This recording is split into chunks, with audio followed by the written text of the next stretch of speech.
Hi guys, YapAttack here, and welcome back to another video. Yay! Now this gameplay is PlanetSide 2. PlanetSide 2 is was a free-to-play game, which is going to tie in with the topic, which I'm going to talk about. But PlanetSide 2 is basically it's a free game. It's really good. I enjoy it. It's I don't know what you can call it, all round for FPS games. I'm not sure, but basically you can drive planes and tanks and stuff like that, as well as having the FPS part of this game. Oh yeah, I hope you like my intro. I spent like an hour and a half making it.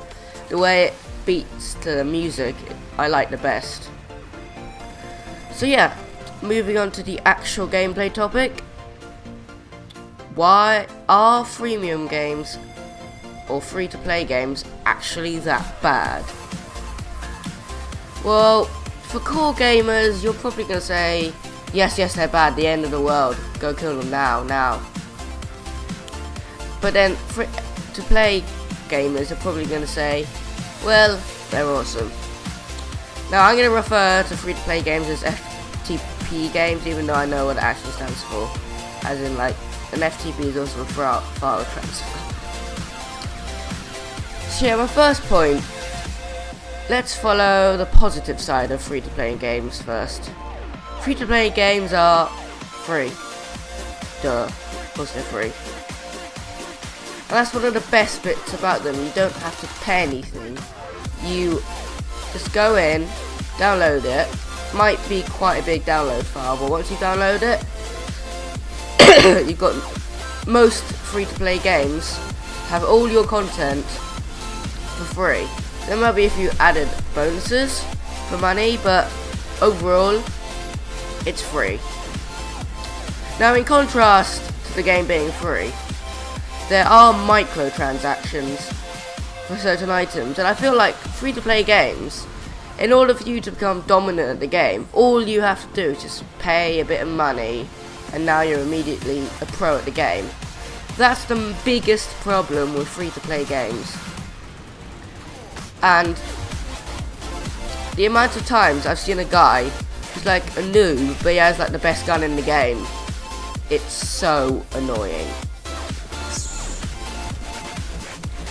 Now with FTP games, obviously because it's free, there's going to be bigger audience, which means more people to play with. As you can see in this match, this is the world, I can't remember, it's Indar I think, and there's like 40 people in this match, and the match isn't governed, as in like you don't start matches, you just like find one. It's an open world basically, and that's one of the things I like best about free-to-play games. Most of them are open world games. Now, in contrary to this, some free-to-play games are probably crap. They're like absolute rubbish. For example, what I played, I can't remember, it's like Call of Duty. It's not actual official Call of Duty, it's like an internet game, and by God was it horrible. Seriously. There are some good games like what's it called? No, I can't remember what it's called. But the amount of bad free-to-play games heavily outweighs how many good games there are. PlanetSide 2 is an example of a good game. Now also, those games are probably not polished as pay games. For pay games, you're paying the money, meaning in some ways, they feel like what they're doing is worth something, and they usually put more effort into it because you have to pay for it, their product.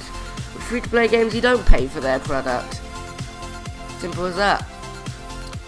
So like Call of Duty Advanced Warfare is, although PlanetSide 2 is very polished and it's awesome, I still feel like COD has more of that COD feeling to it. And like, overall, I just think COD is still better.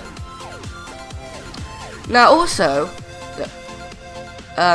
free-to-play games are also usually poorly optimized. For example, this game, although I do realize it's pretty graphics intensive, if I'm looking at my FPS counter right now, I'm getting an average of 50, and to me, well, 50 or 60, and to me that is quite a low FPS. Like, I get 90 FPS on 2K resolution on Advanced Warfare. Now you might be asking, wait, how am I meant to get 2K resolution on a 1080p? Nvidia DSR, it's like downscale resolution. What good does it do? I don't know, but it sounds cool. So yeah, moving on. Although I've just been saying some games are really unpolished and rubbish, there are those few games which stand out, which are amazing. PlanetSide 2 being one of them.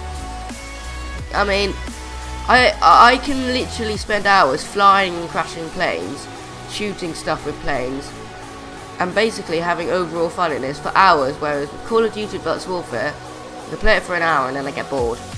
Because honestly, it's just doing the same thing. It's offering the same thing again and again and again. Vehicles being in this game really useful. Like, also Be Gone, which is an internet browser game, is amazing. I mean, like, me and my friend used to, it was my first FPS game I ever played. Admittedly, I was absolute shit at it, but yeah. So, moving on,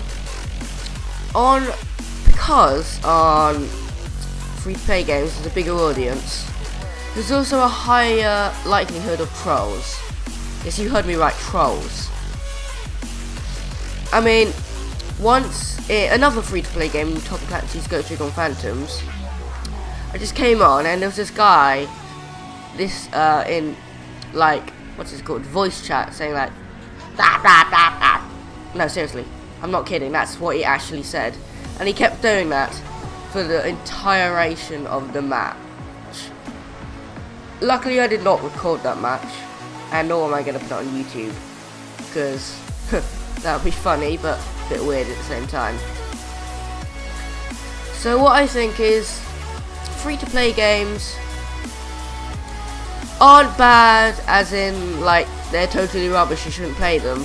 And I think, if you really don't want to use your money, get free-to-play games, because some of them, like this, are insanely fun. More fun than premium games, I would say. But if you've got money, or if you want polished games, I would recommend normal premium games. Yep.